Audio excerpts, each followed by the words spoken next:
Welcome to Headstones and Microphones, where we use AI to step into the past through a researched first-person simulation of history's most interesting people. I am your host, Calvin. While we've added some creative storytelling, our goal is to inspire your own study of these fascinating lives. Now, let's meet our guest. I am absolutely thrilled today. We are talking to the man who essentially invented the way we talk about art history. For those who may somehow not know who you are you? Hi, Calvin. I am Giorgio Vasari. In my time, I was a painter and an architect, but most people know me as the man who sat down to write the stories of the great artists, from Giotto all the way to my dear friend Michelangelo. I suppose you could call me the world's first art historian. That is a legendary resume. Let's take it back to the very beginning. When and where were you born? I entered this world on July 30th, 1511. I was born in the beautiful town of Arezzo, right in the heart of Tuscany. And what was your given name at birth? It was Giorgio Vasari, just as it is now. Is there a story behind your birth name? Indeed. My surname, Vasari, actually comes from Vasaro, which means potter. My grandfather, Giorgio, was a maker of fine terracotta vases. Art and craftsmanship were literally in my name and my blood from the moment I was born. That makes so much sense. What was your hometown of Arezzo like growing up? Arezzo was a place of great pride and ancient history.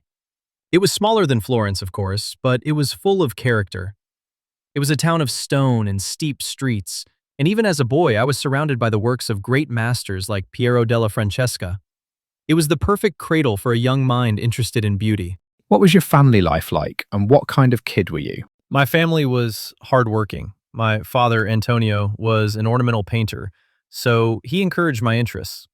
As a kid, I was restless. I was always drawing, always watching, and always asking questions. I think I was a bit of a scholar in training without even knowing it. I had a hunger to be around greatness. What were your biggest fears growing up? I think my biggest fear was remaining obscure. In Tuscany during the Renaissance, you were surrounded by giants. I was terrified of being just another potter or a mediocre craftsman. I wanted to leave a mark that would last as long as the marble statues I admired. What did you dream of becoming as a child? I dreamed of being a great painter. I wanted to be like the masters whose works filled the cathedrals. I didn't just want to paint. I wanted to be part of the inner circle of the Medici and the great thinkers of the age. What were some of your favorite activities in school? I loved literature and the classics. Thanks to the recommendation of Cardinal Passerini, I was able to study in Florence alongside the Medici children. Learning Latin and studying the great poets was just as important to me as picking up a paintbrush. You cannot understand art if you do not understand the stories behind it. What was your first job? My first real, quote, professional steps involved assisting in the workshops of Florence. I was barely a teenager when I was sent to study under Guglielmo da Marsiglia, a master of stained glass. It was there I learned how light and color could transform a space. Was there a moment where you realized you were different from everyone else? It was when I realized I had a memory for detail that others lacked. I could look at a painting once and remember the brushstrokes, the history of the artist, and who had influenced them years later. I realized I wasn't just seeing art, I was seeing a timeline of human achievement. What's a decision that changed everything for you but felt small at the time? Deciding to take notes. At a dinner party in Rome with Cardinal Farnese and other scholars, they suggested someone should write a record of the artists. I volunteered, thinking it would be a small hobby. That hobby became the lives of the most excellent painters, sculptors, and architects. The work that defined my entire legacy. That is the ultimate small start, big finish. What was your biggest break? Without a doubt, entering the service of Duke Cosimo I de' Medici. Having the patronage of the Medici family changed everything. It gave me the resources to build the Uffizi and the platform to publish my books. What were your biggest struggles before success? When my father died of the plague in 1527, I was only 16. Suddenly, I was the head of the family, with several siblings and a mother to support. I had to travel all over Italy, taking whatever commissions I could find, painting banners, altarpieces, anything, just to keep us fed. It was a very lean and frightening time. Did you ever consider quitting? Never! Art was my only way forward. If I had quit, I would have failed my family and myself. I simply worked harder. My maremma, or my drive as some called it, wouldn't let me stop. Were there any specific daily habits or routines that you feel were essential to your success? I was a glutton for work. I would rise early to paint or supervise construction at the Uffizi, and I would spend my evenings writing and researching. I believed that disegno, design or drawing, was the foundation of everything. I drew every single day. What job would you have had if fame never happened? I suppose I would have stayed in Arezzo and been a local merchant or a simple decorative painter like my father. But my heart wouldn't have been in it. How did relationships change after success? I became a bridge between the artists and the nobility. I was friends with Michelangelo, which was a great honor, but it also meant I had to navigate the egos of very powerful men.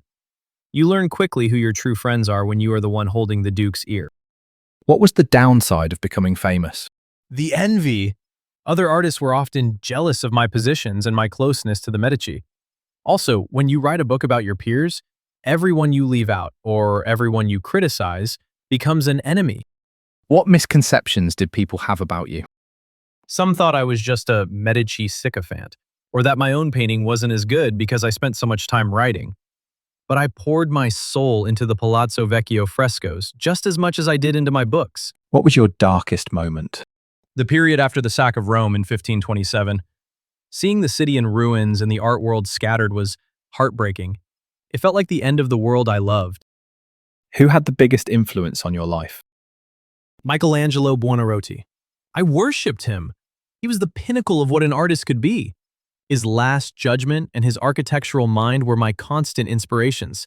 He taught me that art is a divine pursuit. What was life like in your final years? I was very busy. I was working on the cupola of the Florence Cathedral, the Duomo, painting the Last Judgment. I was also finalizing the second expanded edition of my book. I felt a great sense of urgency to finish everything. What were you working on in your career before you passed away? Mostly those massive frescoes in the Duomo. It was a giant undertaking. I also spent a lot of time organizing the Accademia delle Arti del Disegno in Florence to make sure future artists had a place to learn. When and where did you pass away? I passed away on June 27, 1574 in Florence. I was 62 years old. What's a random fact about you most people have never heard? I designed the Vasari corridor. It's an elevated enclosed passageway in Florence that connects the Palazzo Vecchio with the Pitti Palace. It allowed the Medici to walk across the city without ever having to step foot on the public streets. What's the craziest rumor ever told about you? People used to say I made up half the stories in my books. While I did enjoy a good anecdote to make the artist seem more legendary, I truly tried to gather the best information I could. A little storytelling makes the history live, doesn't it? What was your favorite food? I loved the simple, hearty food of Tuscany. Give me a good ribollita, a thick bread and vegetable soup, and a glass of wine from the hills of Arezzo, and I was a happy man.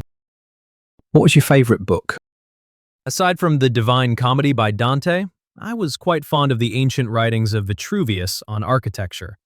He was my guide for building the Uffizi. Did you have any known rivalries? Oh, Benvenuto Cellini and I did not always see eye to eye. He was a very talented goldsmith and sculptor, but he had a, let's say, very fiery personality. We clashed more than once. What's your funniest behind-the-scenes moment? Once, while working on a project, I had to hide a mistake in a fresco by quickly painting a bird over it. The patron loved the bird so much, he asked for 3 more. I spent the rest of the day painting birds instead of the actual scene. What was the most outlandish purchase you made? I spent a great deal of money on my house in Arezzo. I painted the walls and ceilings myself with elaborate allegories. It was my own personal temple to the arts.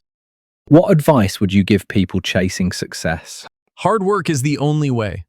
Do not wait for inspiration to strike. Pick up the brush, pick up the pen, and create every single day. And remember, your reputation is built not just on what you do, but on how you honor those who came before you. Giorgio, this has been an absolute masterclass. Do you have any closing remarks about the interview or the stories you shared that you would like to share with the listeners before we sign off? Just that art is the soul of humanity.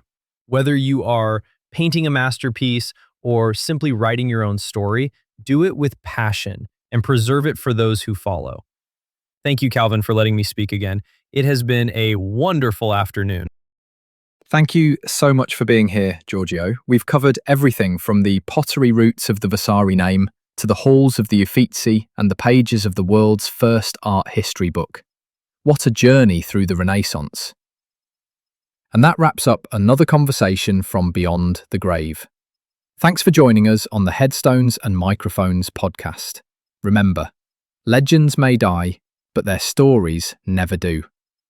Please help spread the word by sharing and following the pod.